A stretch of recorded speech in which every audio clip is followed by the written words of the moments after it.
This is part 2 of the daily reflections reading for, what is it? I had to do this earlier, I can't do it anymore, but October, Monday the 6th of October reading in the year 2025 from the Daily Reflections book. I'm not even going to read it yet. I'll read step 10. Because this is kind of the way we're doing things here, is that the 10th month, 10th step. The 12 steps of Alcoholics Anonymous. You might think we're almost done, 2 more steps, but that's kind of not really how it works. Step 10, continue to take personal inventory, and when we were wrong, promptly admitted it, period. The end of the step from the 12 steps of Alcoholics Anonymous. And why... oh, why would we want to do this? A continued inventory. Didn't we do an inventory in step 4? Yes, we did, or we should have.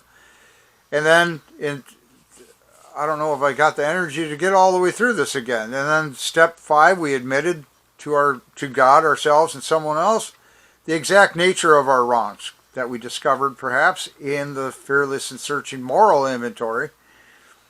And surprisingly, it won't be that many, because it's like 1 or 2 things encompass a whole lot of the screw-ups or the mistakes or whatever you find in step 4.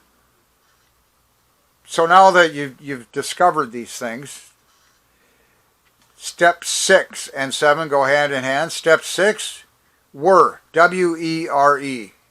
After doing these things, we made this list. Not to mention steps 1, 2, and 3, okay? Step 4, made this list. Moral inventory of ourselves. And then, we admitted to God, to ourselves, and to another human being the exact nature of these wrongs. Which could be just simply you're dishonest, say, and that's the tap root, the bottom thing, that all the branches, just all these different things in your life can be traced right back to just being dishonest. So it's not that big of a deal. You're just dishonest. That can come from ignorance, kind of, too, and ego. But step 6, we're entirely ready to have God remove all these defects of character. God as you understand Him. That could be the other people in the AA group immediately around you, about you, the people you see most frequently when you go to your AA meeting, say. If you're going to AA meetings, it might be your therapist, it might be your family unit, your parents, your siblings, your cousins. Admitted to God, to ourselves, and to another human being the exact nature of our wrongs. We're entirely ready to have God remove all these defects of character. The God that you understand, because, see, we need to go back to step 2. Came to believe that a power greater than ourselves could restore us to sanity. Power greater than? That didn't say God. Okay, valid point. So what's the difference? I don't want to get into that right this minute. But the term in step 3, key, made a decision to turn our will and lives over to the care of God as we understood Him. As we understood Him. And I think they're using the word Him in a non-threatening way. It could be a her, it might be an it might be a they, I don't know. God, however you understand that concept of God, such as maybe a power greater than yourself. That's kind of why I did, okay, and we're entirely ready to have this thing, God, remove all these defects of character. You're ready. And then step 7, you humbly ask Him, this it, the they, this unit, the power greater than, this thing that you understand as God. You humbly ask that Him, humbly asked Him to remove our shortcomings, period. Now, back to the list making, a different list, made a list of all people all persons we had harmed, and became willing to make amends to them all. Step 9, made direct amends to such people wherever possible, except when to do so would injure them or others. Step 10, what we're kind of more directly trying to deal with, or that I am more trying to deal with, continued to take personal inventory, and when we were wrong, promptly admitted it. And why? Oh, why would you want to do that in the interest of conserving resources and maybe becoming a better person? And why? Because this is why. Hopefully, after doing these first 8, 9 steps, and we're at step 10, wondering why I need to rehash my day, and why should I promptly admit I'm wrong to anything?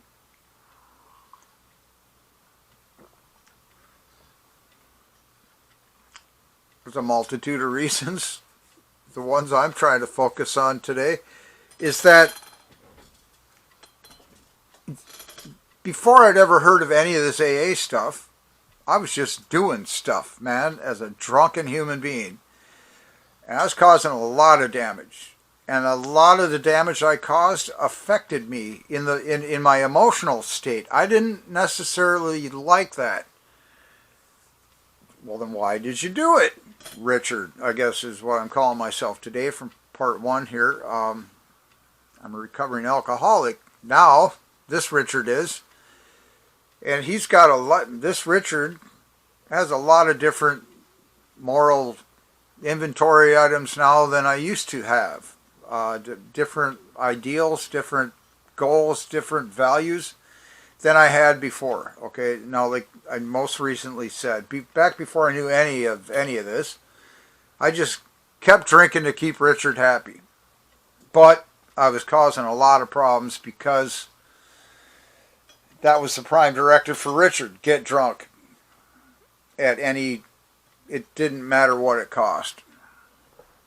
So it caused a lot of damage all about me. And then that started to affect me mentally, spiritually, financially, physically, relationally, in all pillars in life.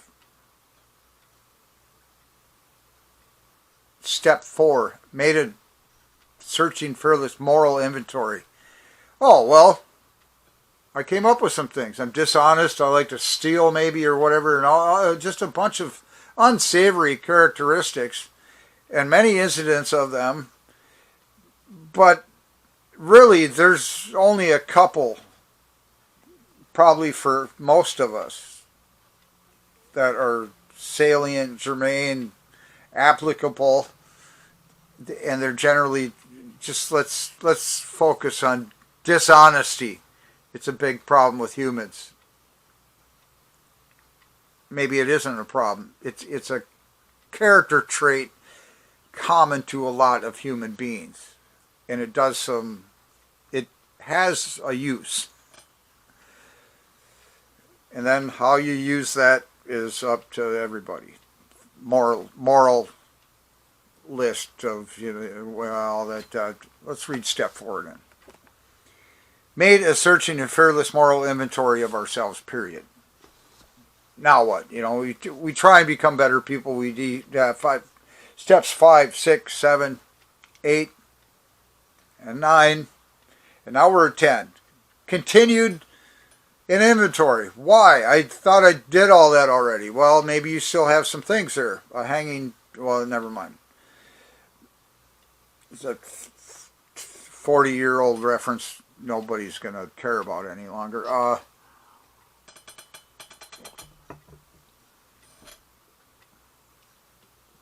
In the effort to stay sober, which I've been doing, I mentioned in the last video, I like to go to bed sober now. It takes work for me to do that each day, every day. Every day I can wake up and I'm a wreck again, and I want to do all the old familiar, non-helpful, comfortable things because it's easy and lazy, and well, then I don't grow either. And then I'm less able to make it through successfully, painlessly, with less pain, different things in the day as they come. So one of the least helpful things is to still be dealing with a bunch of stuff from yesterday. That could have been prevented in the step 10 thing. This is the meat of the issue. It took me 10 minutes to get here. Well, actually 20 minutes before this, part 1, so it took me a half an hour to get to this point. That, maybe I've hit some helpful things along the way, I hope. That's what I'm trying to do. This continued, let's read step 10 again. Continued to take personal inventory, and when we were wrong, promptly admitted it. The way I see that is that one of the last things I'm looking for today, well, that's not the right way to start the statement. Not a helpful way to start the statement. Here, in the overarching way of things, I like to just exaggerate to one extreme end of the scale on one side, and then same exaggerate to the other side of the scale. The least things I have, the less things I have to worry about, maybe the better. Blanket statement over everything. The things I could have prevented, so I am not currently worrying about them. Today is a time of action. Every day is. This moment I can do something that can be helpful to me in the next moment. Hopefully. That's the plan. So, the less damage I'm actively causing today means, possibly, that tomorrow will be easier for me to get through with less problems, challenges, I'll need a smaller amount of energy to get through it. So perhaps that energy can be channeled into positive, constructive growth. That's what I'm after. And it takes a lot of I'm just maybe not that good at explaining things. So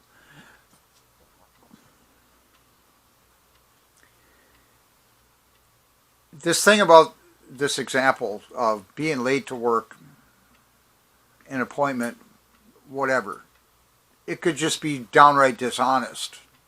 Okay, so if we can ask to have this defect removed, dishonesty, and then humbly, what did it say in step 7? Humbly ask to have, oh boy, it's just so much again.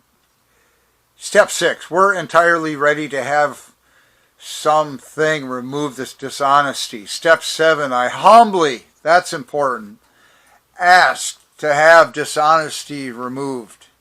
Step 8, made a list of people I was dishonest with and became willing to fix that.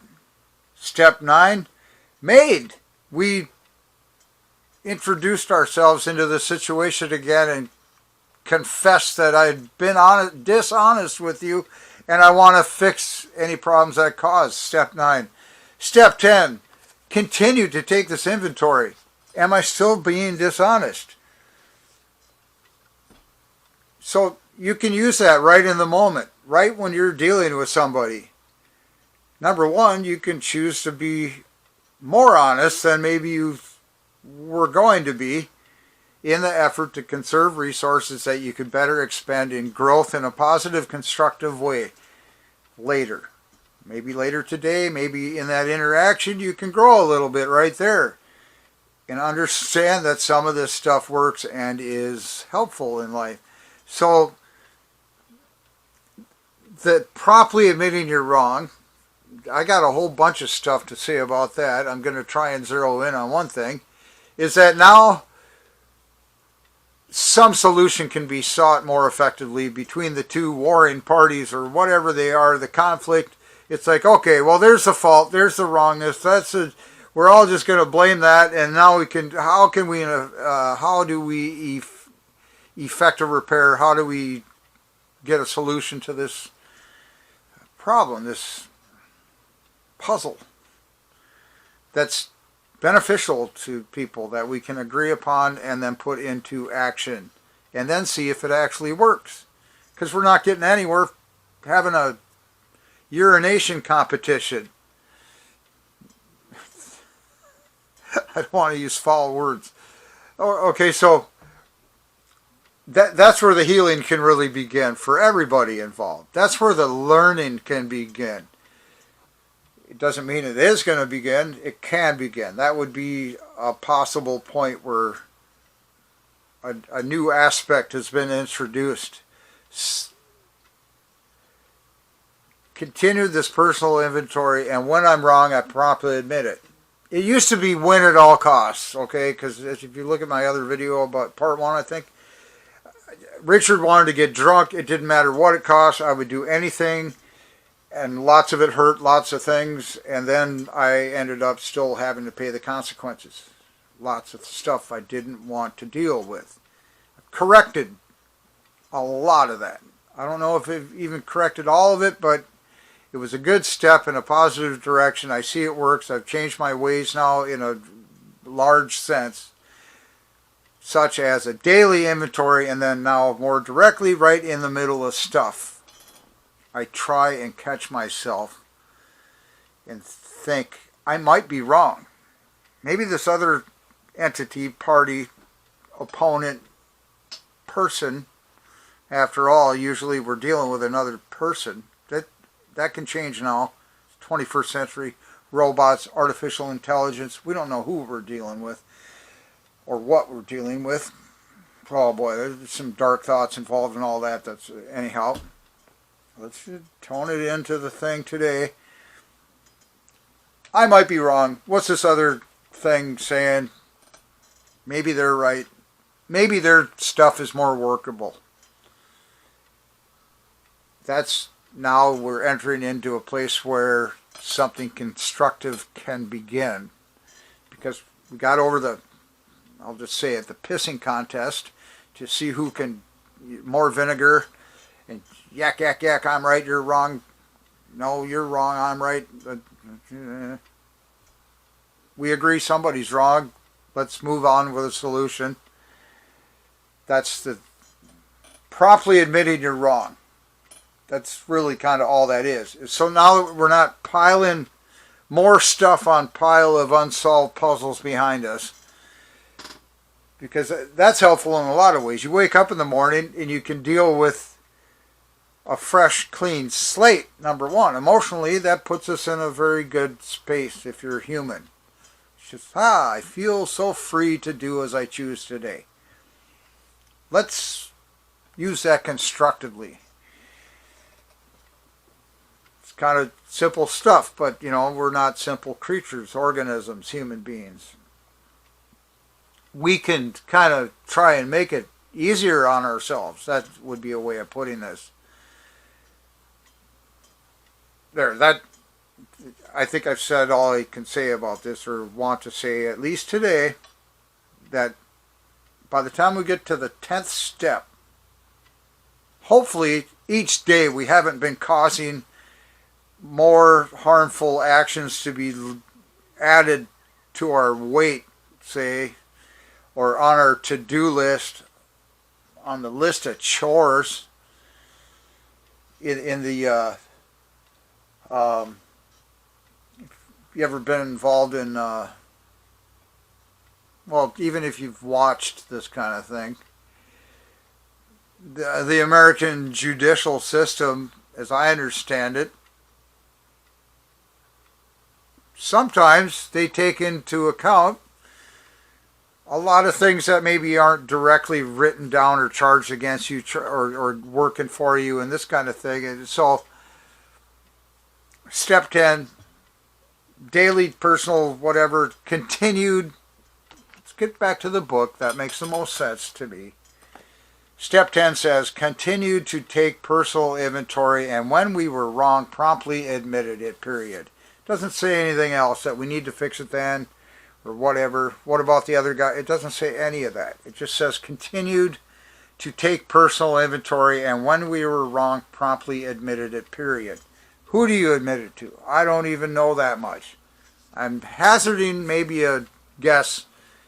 I'm having a disagreement with another human that I know is human, and I just decide, you know what, maybe I'm wrong. Let's go with this other human's thing, and then we can maybe start to heal this, fix it, grow constructively, whatever. Now, why did I say all that? Oh. Then the next day comes along. I can wake up knowing all that is solved. Today I got a clean slate. The judicial thing that I brought up is that now you don't have all these other black marks on your record. I was in the military. This makes sense to me. Is that, man, that stuff is in your record. All this bad stuff is in your record. Every time you do another bad thing, they look right at that, and it's hard to get out from underneath that. We could just stop it right at the source. Maybe I'm wrong. Encounter that. Move on with the solution with no harm. Okay, there. Now I'm done with this for today. Thank you for coming by here. And good luck with all this. I said something in part 1 about you'll understand this all in the end or sooner in the first week, whatever. Thank you. Goodbye.